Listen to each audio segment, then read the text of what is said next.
Bon, la première chose, c'est que moi, quand je recrute des femmes, je les mets très très à l'aise sur la question de la maternité. Ça m'est même d'ailleurs arrivé de recruter une femme enceinte, en lui disant il n'y a rien de plus prévisible quand même qu'une grossesse. En termes de projet, c'est un projet qui ne peut pas déraper dans le temps, c'est comme ça. Et c'est quand même rare un projet qui ne dérape pas dans le temps. Donc, à partir du moment où nous, on a vraiment envie de te recruter, ben, on va gérer, quoi. On fait rentrer quelqu'un a priori pour 10 ans, on ne fait pas rentrer pour 2 ans. Donc, 9 mois sur 10 ans, ça se gère. Et j'ai tendance à effectivement conseiller aux jeunes, quand c'est les plus jeunes qui arrivent, de ne pas rentrer dans un calcul sur cette histoire de grossesse.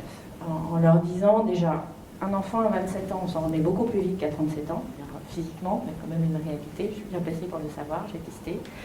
Et la deuxième chose, c'est qu'une année perdue à 27 ans, si tant est qu'on considère que c'est une année perdue, passe totalement dans les oubliettes de l'histoire. À 37 ans, c'est plus compliqué.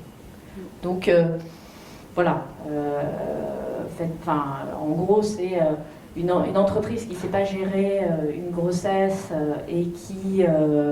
c'est pas sérieux, quoi.